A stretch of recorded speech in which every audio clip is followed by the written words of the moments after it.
Continuando fazendo essa segunda parte, homeopatia e tratamento das doenças morais. Para concluir que seja pelo cérebro que o medicamento atue sobre as faculdades, ou que atue ao mesmo tempo sobre a fibra cerebral e sobre a faculdade correspondente, não o está menos demonstrado por mim, por centenas de fatos, que a ação sutil e profunda de nossas doses sobre o moral humano é muito real. Se o tratamento for mal feito, gente, não vai ocorrer as curas conforme ele está dizendo aqui. Para que essas curas ocorram, o tratamento tem que ser hahnemanniano. Ou ele é miasmático, ou ele é possimílimo. Há uma situação ou outra vai levar a pessoa a estar em melhor condição, a estar melhorando o seu mental. E a gente não pode esquecer que o Hahnemann deixou a seguinte premissa: quanto a doença é suprimida do corpo, sem ser devidamente tratada homeopaticamente, ou seja, com remédio mais adequado, ela vai ganhando outras dimensões até atingir regiões psíquicas onde nenhum bisturi alcança. Está no parágrafo 9º do Organon, e é importante que a gente entenda isso, porque ele está mostrando que o tratamento que é feito, as faculdades vão se melhorando. E aí tem a lei de Hering, que é de cima para baixo, de dentro para fora, na ordem inversa do seu aparecimento. Então, primeiro são as doenças de maior hierarquia, aquelas que atingem órgãos mais nobres, as últimas que a pessoa teve, e vai aparecendo, essa sequência não vai ser obrigatória, né? Vai aparecendo as outras doenças, até que todas elas estejam desaparecidas. O que não pode é suprimir. Se suprimir, tem transtorno, tem problema, tem agravamentos. Além disso, me está demonstrado que a homeopatia deprime certas faculdades, certos sentimentos ou certas paixões muito exaltadas, para levantar de novo outras muito abatidas e como paralisadas, e por isso mesmo conduz ao equilíbrio e à harmonia, de onde melhoria real e progresso do homem em todas as suas aptidões e facilidades para vencer a si mesmo. Então, é muito importante que a gente procure entender que a homeopatia ela vai fazer algumas faculdades diminuírem e outras aumentarem. Então, se a pessoa tem muito ciúme, normalmente mulheres são muito ciumentas, aí tem que ver aonde que ela vai enquadrar, ou em Laquese, ou em Apis, ou até mesmo em Ossiamos, ou Estramônio. Sempre vai ter um desses remédios que vão estar lá por causa do ciúme. Logicamente que existem outros remédios que vão ter relação com ciúme, a gente cita esses aí que são os mais importantes.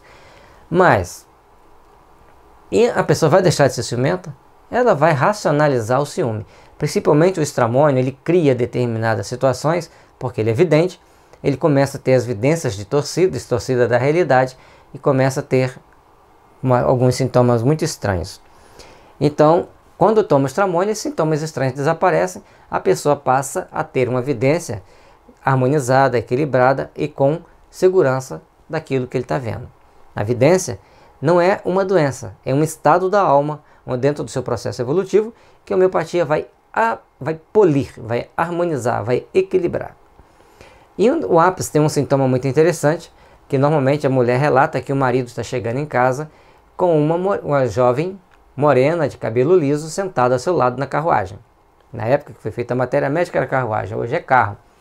E nós encontramos um amigo nosso que estava passando por uma série de dificuldades no lar conjugal, e a mulher dele sempre dizia quando ele chegava em casa: você não tem vergonha na cara, você chega toda tarde acompanhado dessa moreninha de cabelo liso ali, toda... Aí vinha uma série de adjetivos. E ela brigou e acabou se separando por causa disso.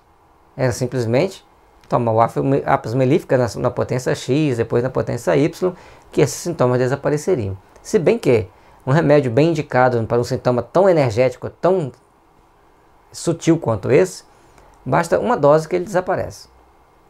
Às vezes por muito tempo, às vezes para sempre. Não creais que esse resultado aniquila a responsabilidade humana e que se chegue a esse progresso tão desejado sem sofrimento e sem combates. Não basta tomar um medicamento e dizer-se: vou triunfar de minha tendência à cólera, ao ciúme, à luxúria. Oh, não. Lembrando que nós somos acompanhados pela nuvem de testemunha. Principalmente a cólera, ela é mais perigosa porque existe aqueles espíritos que nos acompanham, que tentam minar nossas defesas a todo custo para a gente ter alguns minutos de cólera. Um minuto de cólera significa que você vai levar 15 dias para reestruturar seu psiquismo. Mesmo tomando homeopatia eu não sei, mas sem tomar homeopatia leva 15 dias. E aí você vai deixar de estar contribuindo positivamente no mundo espiritual. Além do mais, qualquer processo de cólera, quanto aquele momento que você exalta demais e grita, lógico que a gente não vai gritar aqui, você dá um pulso de energia do fígado para o coração. Assim diz a medicina tradicional oriental. E vai acumulando, e uma hora você morre. Suicídio indireto.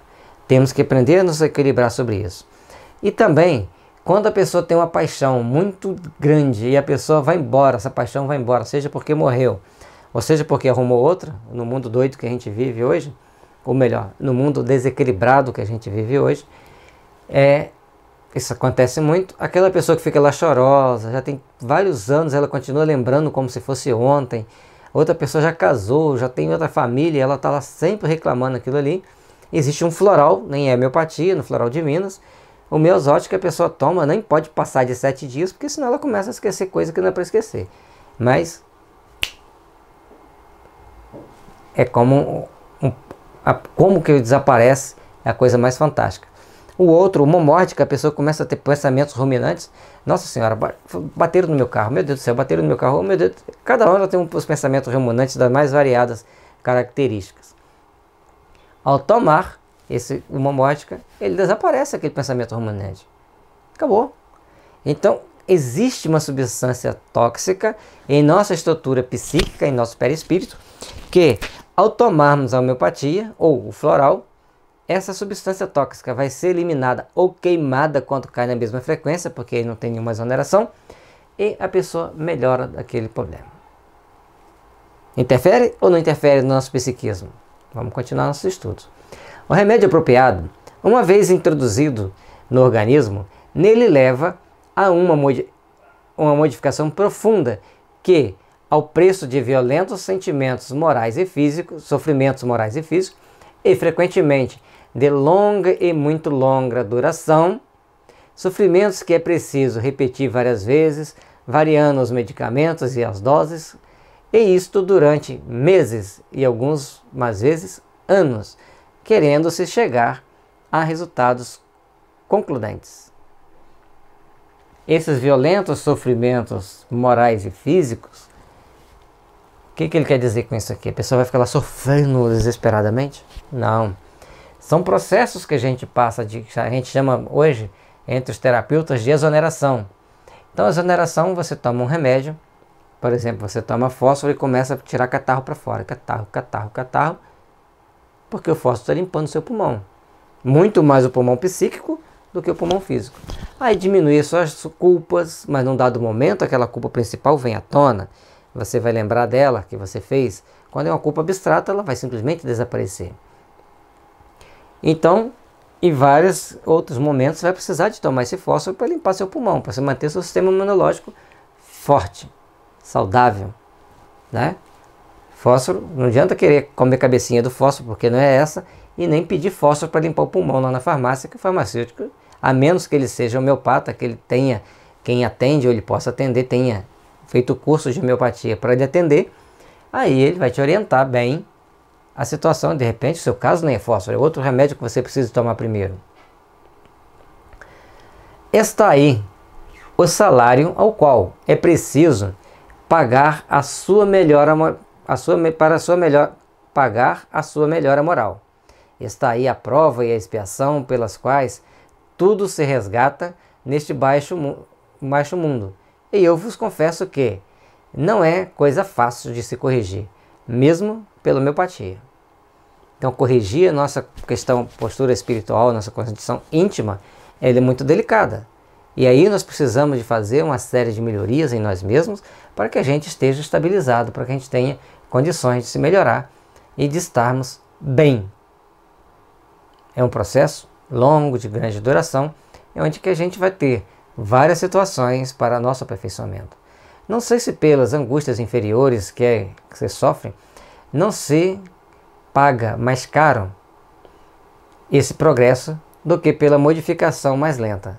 É verdade, mas seguramente mais branda e mais suportável da ação puramente moral de todos os dias, pela observação de si mesmo e o desejo ardente de se vencer. Então, primeiro, nós temos que saber que nós temos erros para corrigir, nós temos vontade de melhorar, vontade de se adaptar ao mundo melhor, e esse conjunto de situações vai fazer com que a gente esteja cada vez melhor, cada vez em situação de melhor servir a causa do bem. O homem, hoje o ser humano, precisa de aprender a valorizar as suas oportunidades, precisa de aprender a valorizar o seu ego, o seu íntimo, para que ele, com esse intimamente melhorado, venha a crescer para os grandes valores éticos e morais da humanidade.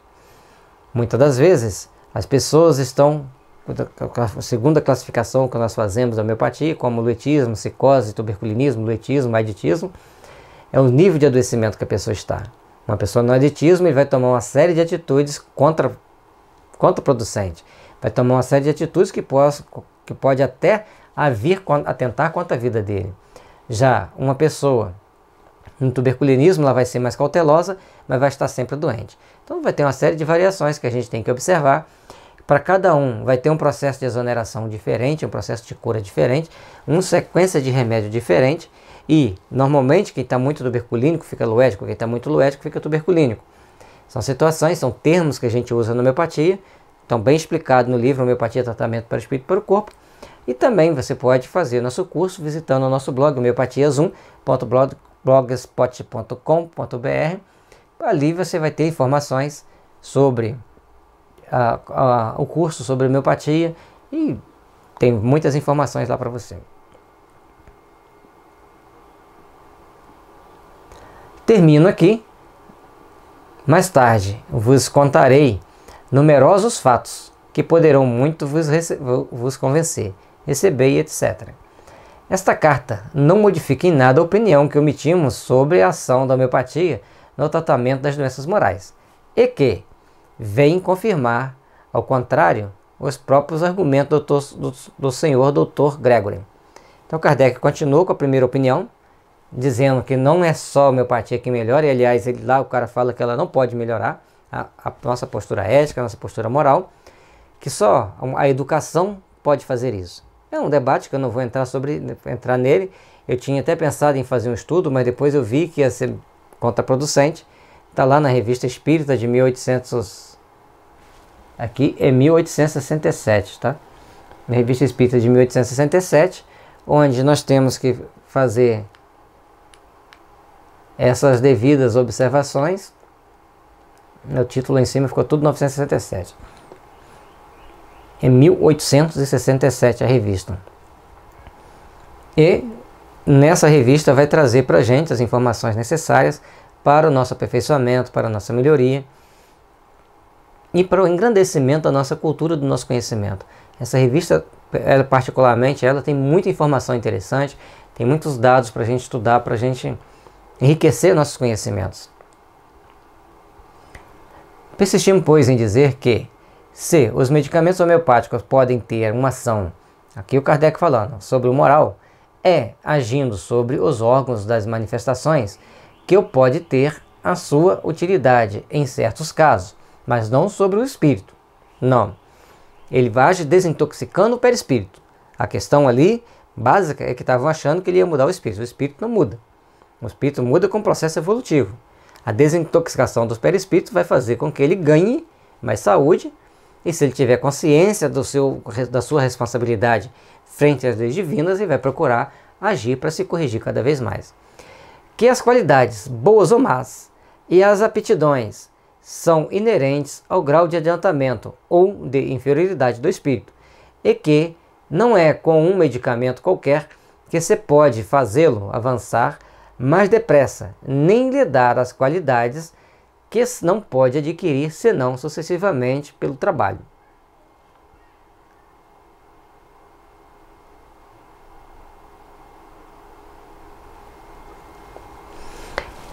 Aqui, gente, é uma coisa muito delicada, porque ele está dizendo que o remédio não vai dar qualidade, nem vai fazer o espírito se adiantar. Mas nós temos que raciocinar o seguinte: nós estamos no processo evolutivo. Segundo a teoria da evolução, nós viemos de seres dos primatas, lá teve o macaco, depois o homem de Neandertal, Cro-Magnon, o Homo sapiens. Nesse processo evolutivo, nós carregamos muitos sinais ainda da inferioridade onde estávamos. E para a gente chegar à angelitude, teremos muita toxina para eliminar. Se considerarmos que viemos de outros planetas, fomos banidos de outros planetas porque lá estavam entrando no processo de regeneração e lá não tinha mais espaço para nós, então nós já somos espíritos com muitas qualidades éticas e morais que estão embotadas pelas toxinas que carregamos no nosso perispírito. Portanto, se nós tratarmos essas toxinas, e nós desenvolvemos um sistema chamado de drenagem miasmática, que faz com que nós eliminemos essas toxinas e passamos a ter melhores percepções, melhor entendimento. Muitas das vezes, isso é possível melhorar o nosso organismo físico, o nosso organismo perispiritual, mas precisamos também educar os espíritos que nos acompanham. Senão a gente não vai ter tanta melhora. Esse processo de melhoria dos espíritos que nos acompanham, ele é fundamental para que a gente tenha uma melhora do nosso padrão de vida. Então, portanto, ela vai fazer a mudança moral, porque nós já temos qualidades morais que estão embotadas pelas toxinas que estão não no espírito, mas no perispírito. É só ver o livro Mãos de Luz de Barbara M. Brennan. Nós temos uma palestra chamada Algumas Definições, 1, 2, 3, 4, lá a gente explica também sobre isso. As doenças estão no perispírito, não estão no corpo físico, não estão no espírito. Todo o nosso processo kármico, ou a causa e efeito na nossa vida, está armazenada no nosso corpo causal. Com o passar do tempo, ele vem para o corpo mental. E o emocional é aquele que interage o tempo todo conosco, é o mais difícil da gente educar. Com isso, a gente fazendo o nosso processo de melhoria, a gente fazendo o nosso processo de aperfeiçoamento, a gente vai, e mais as desintoxicações, a gente vai ter grandes melhoras. Portanto, a gente fala que é evangelho, mas homeopatia é igual a saúde e responsabilidade. Não vai ser só saúde, também responsabilidade. Se você tirar a responsabilidade, você fica doente de novo. Que uma tal doutrina, fazendo as disposições morais dependerem do organismo, tira o homem toda a responsabilidade. O que quer que disso diga do senhor Gregory e o dispensa de todo o trabalho sobre si mesmo para se melhorar, uma vez que se poderia torná-lo bom com seu conhecimento, administrando-lhe tal ou qual remédio, que se, com a ajuda dos meios materiais, podem se modificar os órgãos das manifestações. O Kardec não entendeu o que ele falou. E também ele deixou interferir em questão do espírito, mas os remédios interferem no perispírito e o remédio X ou Y vai fazer a diferença. Se der um remédio, se indicar um remédio errado para uma pessoa, por exemplo, a pessoa é muito luética, e a pessoa deu um remédio psicótico, ele vai surtar. Então vai trazer problema. Assim como se der um remédio psórico para uma pessoa que está muito doente, vai trazer grandes complicações para a sua saúde, por mais similitude que tenha o remédio com ele. Vai agravar o caso porque tem os outros níveis de adoecimento para serem tratados. Então, quando a gente entende que no perispírito tem níveis de adoecimentos, que te leva a estar classificado entre um dos miasmas, seja psicose, luetismo, tuberculinismo, cancerinismo, editismo, a psória eu nem falo nela, porque para ficar psórico nesse mundo atual você tem que melhorar muita coisa, fazer um tratamento de 100 anos. Então, eu nem falo nela.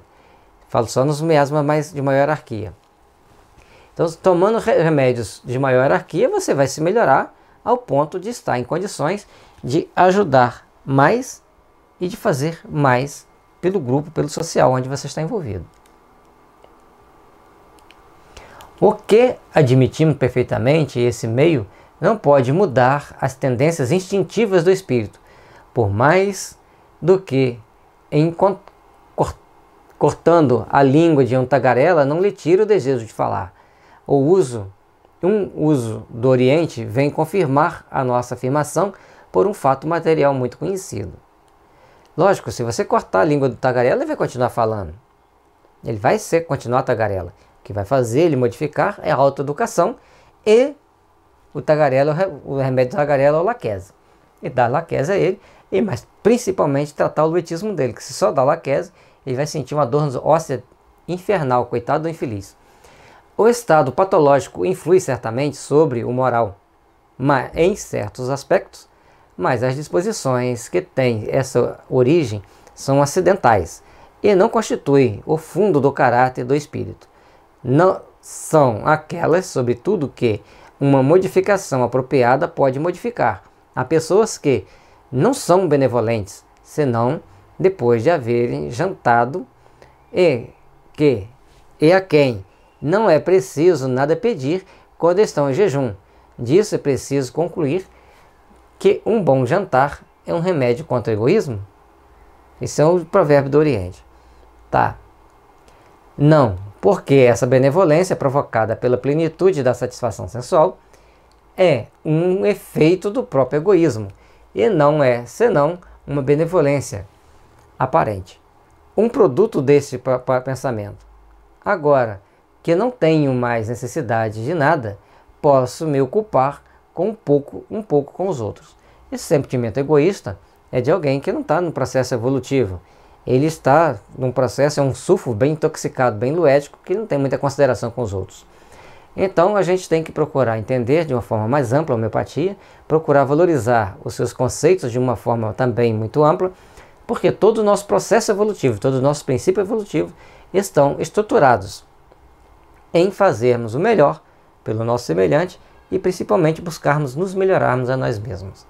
Esse processo leva tempo, leva até séculos em alguns casos, mas a homeopatia sim vai ajudar a fazer as melhorias, porque aqui ele está colocando como questão do espírito, mas ela não age no espírito, ela age no perispírito. Isso que é o mais importante da gente entender.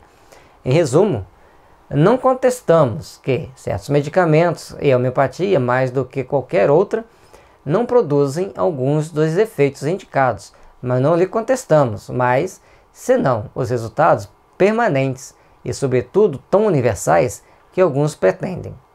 Então ele está dizendo que vai ter modificações. Agora ele já concordou. Vai ter modificação sim, existem modificações que ocorrem, mas ao longo do tempo elas voltam a estaca zero. Isso é que ele está colocando.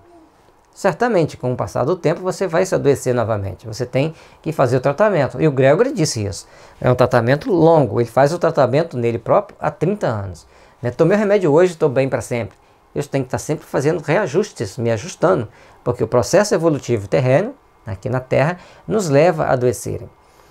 No livro a gente cita vários trechos do Kardec, vários trechos do André Luiz, mostrando como que a homeopatia age e interfere em nosso organismo, para que possamos ter todo o processo de melhoria necessário ao nosso aperfeiçoamento ético, ao nosso aperfeiçoamento moral.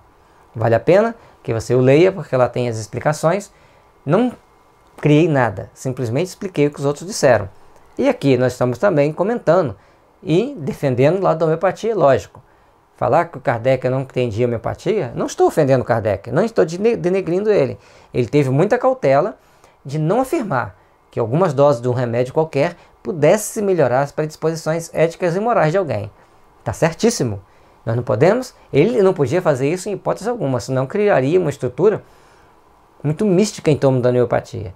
Portanto, que o Chico veio preservando-lhe a pureza kardeciana, trazendo novos esclarecimentos. E coube ao Ramatiz trazer mensagens bem místicas que funcionam. Não adianta que a gente querer negar aquilo que o Ramatiz fala, principalmente quando ele explica sobre a homeopatia.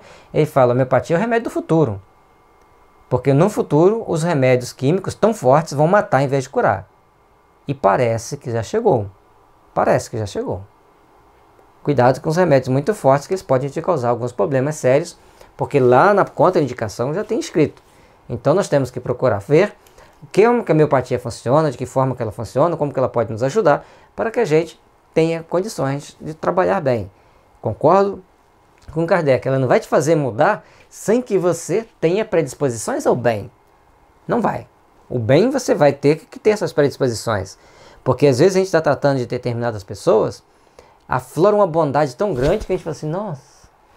E por outro lado, o Hahnemann também diz isso, Você está tratando determinadas pessoas que falam assim, meu Deus, para que eu fui tratar? Os cancerínicos são assim, você começa a tratar, eles não, cancerínicos, não é cancerosos. E você começa a tratá-los, eles dão trabalho para você fazê-los entender o que eles precisam se modificar. Já o luético não, você deu remédio para ele, vai se melhorando, ele quer se melhorar cada vez mais. Um caso em que a homeopatia, sobretudo, seria particularmente aplicável, com sucesso, é o da loucura patológica, porque aqui a desordem moral é consequência da desordem física, e que está constatado agora, pela observação dos fenômenos espíritas, que o espírito não é louco. Não se tem o que modificá-lo, mas dar-lhe os meios de se manifestar livremente. É o que nós já dissemos antes. O Kardec não entendeu que todo o processo, o ciúme é uma loucura grave. A inveja é outra loucura grave. E é um processo patológico gravíssimo. A pessoa pode assassinar por ciúme, por inveja. Pode roubar por ciúme, por inveja. Então nós temos que procurar entender que vai modificar sim, porque o problema não está no espírito, está na sua estrutura perispiritual. Nas aulas a gente relata casos muito estranhos que aconteceram com a gente durante o tratamento, que poderia ser encaixado como delírio, uma paranoia, mas como espírita a gente passou por aquela situação, entendeu que era cenas de outras vidas, ou um fenômeno espiritual, e continuamos caminhando, continuamos fazendo nosso tratamento. Aqui na palestra aberta a gente não vai colocar todas essas histórias, mas é importante lembrar que a doença não está no espírito, está no perispírito, naquilo que o envolve. Mais detalhes você pode ver no livro Mãos de Luz, de Barbara Ann Brennan. Mas não é um livro espírita? Leia, se instrua, vê o que tem importante lá que ela está falando.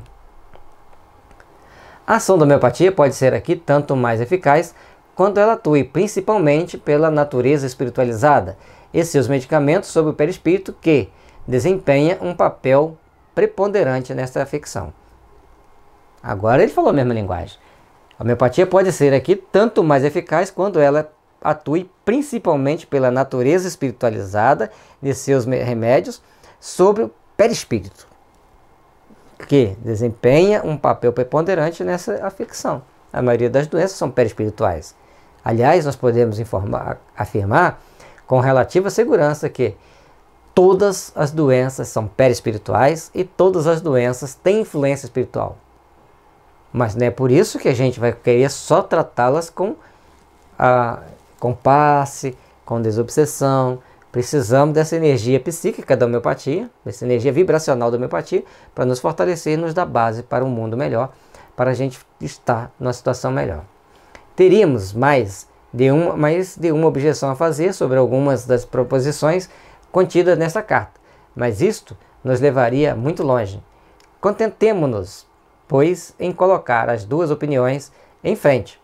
Como em tudo, os fatos são mais concludentes do que as teorias, e são eles, em definitivo, que confirmam ou derrubam estas últimas. Então eles sempre primam pelos fatos, mais uma característica aristotélica, né? Tem que ter o fato para confirmar a teoria. Se não tiver o fato, não vai confirmar. Então nós temos 1000 casos para serem avaliados, para ver o quanto que as pessoas melhoraram, quanto que as pessoas se aperfeiçoaram. Desejamos ardentemente que o senhor, o Dr. Gregory, publique um tratado especial prático da homeopatia aplicada no tratamento das moléstias morais, a fim de que a experiência possa se generalizar e decidir a questão. Mais do que qualquer outro, ele nos parece capaz para fazer esse trabalho, esse professo. Kardec ainda foi terrível. Faça o tratado, prove que funciona.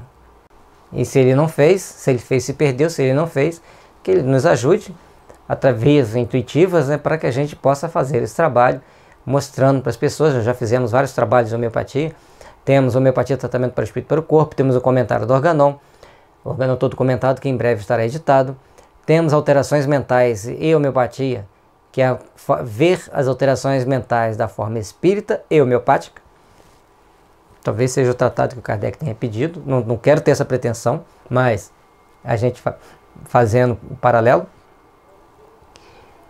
E também a homeopatia para as doenças crônicas que a gente está fazendo, para as doenças do trabalho, que é um trabalho que a gente faz, é o curso que a gente dá, Homeopatia para as Doenças Crônicas, que também é chamado de drenagem miasmática. A gente mostra que praticamente todas as doenças são perfeitamente curáveis. E a homeopatia nas doenças do trabalho e do trabalhador, que é um paralelo entre a homeopatia nas doenças crônicas e a homeopatia nas doenças do trabalho. Aí o Kardec faz a seguinte colocação, que ele lá naquele comentário da Revista Espírita, esse aqui ele esqueceu. Me desculpe o Kardec, me desculpe os fervorosos defensores do Kardec, eu também o sou, mas no comentário que ele fez sobre, sobre a carta do Dr. Gregory, ele esqueceu desse detalhe aqui. Tomando em consideração apenas o elemento material ponderável, a medicina, na apreciação dos fatos, se priva de uma causa incessante de ação. Não cabe aqui, porém, o exame desta questão. Somente faremos notar que no conhecimento do perispírito está a chave de inúmeros problemas até hoje insolúveis. Tá? No perispírito está a chave. Então, a homeopatia atua no perispírito e resolve todos os problemas. Não é isso? Não, conclusão do fato. Kardec estava errado em escrever daquele jeito? Absolutamente certo. Ele não poderia deixar brechas para criar determinados tópicos místicos, até porque a espiritualidade sabia que iam cair de pau em cima da homeopatia, ia cair de porrete. E era bom que ele tomasse todas as precauções, e ele tomou. O perispírito não constitui uma dessas hipóteses de que a ciência costuma valer-se para a explicação de um fato. Sua existência não foi apenas revelada pelos espíritos, resulta de observações, como teremos ocasiões de demonstrar. Por ora, e por nos não anteciparmos no tocante aos fatos que havemos de relatar, limitar-nos-emos a dizer que, quer durante a sua união com o corpo, quer depois de separar-se deste, a alma nunca está desligada do perispírito. E no perispírito é o nosso CD-ROM, é o nosso HD, né, de vários teras, né, de 1000 teras, vamos dizer assim, que já chegou lá na cima, né, de vários teras, para que nós entendamos que tudo está registrado, todas as nossas boas e más ações estão registradas no perispírito, e portanto, enquanto nós não tomarmos as ações positivas para neutralizarmos as ações negativas, nós ficaremos presos no ciclo de andar aqui de reencarnando, sofrendo, até então que a gente possa melhorar e aperfeiçoar. Espero que a gente tenha contribuído para vocês esclarecer o fato de como a homeopatia funciona. O nosso objetivo é trazer esclarecimentos, não trazer polêmica, não queremos criticar Kardec, apenas esclarecer que ele, com todo o seu bom senso, com toda a sua postura de não deixar passar nada que não ficasse bem claro, ele publicou, deu a opinião dele, mas a gente mostra que ele, se focar pelo tratamento no perispírito, aí está condizente a homeopatia, espiritismo, saúde, evangelho, melhoria ética, melhoria moral. Se a gente focar que vai mudar o espírito, aí não. Todas as toxinas estão no perispírito e causam determinadas impressões, determinados influxos energéticos. E uma coisa importante que a gente tem que observar é que se você se intoxicar com alumínio, você vai se tornar uma pessoa violenta. Se você se intoxicar com mercúrio, você vai tornar um revolucionário que gosta de juntar grupos para sair atacando. Se você se intoxica com Staphysagria, você passa a ter ódio do mundo. Essas intoxicações também podem ser psíquicas, sobre os mais variados aspectos que a gente explica lá no livro. Então é importante que a gente tenha esse entendimento, que a gente tenha esse conhecimento, para que busquemos os melhores resultados para o nosso próprio bem-estar, para o nosso próprio aperfeiçoamento. Espiritismo, luz que desperta para a ação as consciências adormecidas na inércia. E superação do deserto da ignorância humana. Então o Espiritismo ele tem essa possibilidade. Nós podemos, quanto mais a gente estuda Kardec, mais a gente vê o bom senso que ele tinha, de não antecipar nada. Se ele não tem certeza, ele fecha para que você estude. conforme ele falou ali para o Gregory. Pô, faz um livro, mostre para a gente que funciona. Então, a gente, no nosso livro, Homeopatia, Tratamento para o Espírito e para o Corpo, a gente faz essa explicação. Aqui está o livro das obras básicas, e a gente faz a explicação de como que a homeopatia funciona, de que forma que ela age, como é o nosso processo adoecedor, como que a gente fica doente, por que que as doenças genéticas interferem na gente, como nós podemos nos livrar, inclusive, das doenças genéticas. A homeopatia oferece amplo campo de trabalho e de entendimento.